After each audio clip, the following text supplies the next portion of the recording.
Assalamualaikum warahmatullahi wabarakatuh. Perkenalkan, nama saya Sherly Ali dengan NIM 18920411038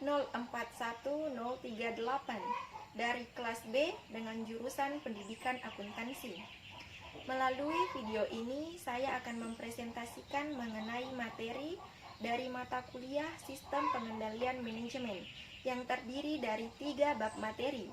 Yang pertama, Sistem Pengendalian Manajemen. Yang kedua, memahami strategi. Dan yang ketiga, perilaku organisasi. Bab pertama, Sistem Pengendalian Manajemen atau Manajemen Control System. Suatu sistem merupakan cara tertentu untuk melaksanakan suatu atau serangkaian aktivitas. Sistem yang digunakan oleh suatu manajemen untuk mengendalikan aktivitas suatu organisasi disebut sistem pengendalian manajemen. Pengendalian manajemen merupakan proses di mana seorang manajer mempengaruhi anggota organisasi lainnya dalam melaksanakan strategi organisasi. Pengendalian manajemen difasilitasi oleh suatu sistem formal yang merupakan suatu siklus yang terus berulang. Sistem pengendalian manajemen adalah satu dari 2 fungsi perencanaan dan pengendalian yang hampir setiap organisasi selalu ada. 2 di antaranya yaitu formulasi strategi dan pengendalian tugas. Formulasi strategi yaitu proses mengidentifikasi kekuatan dan ancaman yang sebagian besar belum sistematis dan memutuskan strategi baru yang akan digunakan sebagai wujud responnya. Sedangkan pengendalian tugas adalah proses memastikan bahwa suatu tugas tertentu telah dilaksanakan secara efisien dan efektif. Bab 2. Memahami strategi. Suatu organisasi memiliki satu atau lebih tujuan.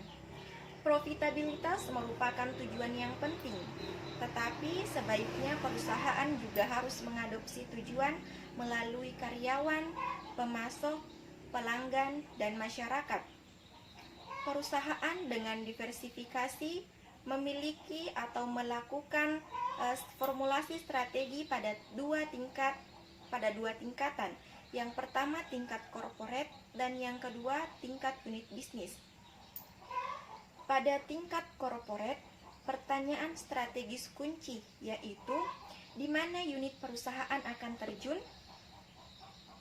Pilihan generik untuk pertanyaan formulasi strategi tingkat korporat ada 3.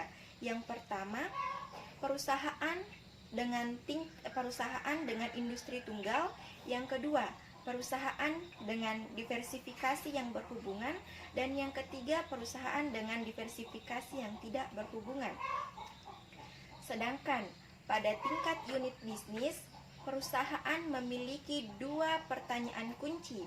Yang pertama, apa sebenarnya misi unit bisnis? Misi unit bisnis generik adalah membangun, mempertahankan, dan memanen. Yang kedua, bagaimana seharusnya strategi atau keunggulan suatu misi unit bisnis untuk meraih tujuan strategis tersebut. Tujuan atau keunggulan dari pertanyaan ini adalah biaya rendah dan diferensiasi. Bab 3. Perilaku organisasi. Seorang manajer senior tentu saja menginginkan jika suatu organisasi meraih tujuannya. Namun, masing-masing anggota organisasi memiliki tujuannya masing-masing, dan semua itu tentu tidak selaras dengan tujuan organisasi. Tujuan utama sistem pengendalian manajemen yaitu menyelaraskan tujuan-tujuan itu, yaitu sebuah sistem dirancang sedemikian rupa sehingga tindakan-tindakan suatu anggota organisasi bisa selaras dengan tujuan untuk meraih kepentingan organisasi. Selain faktor itu, terdapat faktor-faktor internal yang juga sangat berpengaruh besar dalam meraih tujuan tersebut secara terpadu. Faktor yang terpenting adalah budaya organisasi. Sistem pengendalian manajemen juga harus mengetahui bahwa suatu organisasi yang bersifat informal selalu berbandingan dengan organisasi yang bersifat formal, serta bagaimana ia merancang sebuah sistem.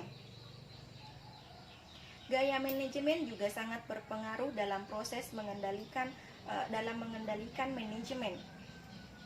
Namun, bahkan dalam kasus-kasus perusahaan yang besar sekalipun, informasi dan penafsiran yang dilakukan untuk masing-masing individu tetap saja tidak bisa sempurna. Mungkin itulah yang bisa saya sampaikan pada materi ini. Lebih dan kurangnya mohon maaf. Wassalamualaikum warahmatullahi wabarakatuh.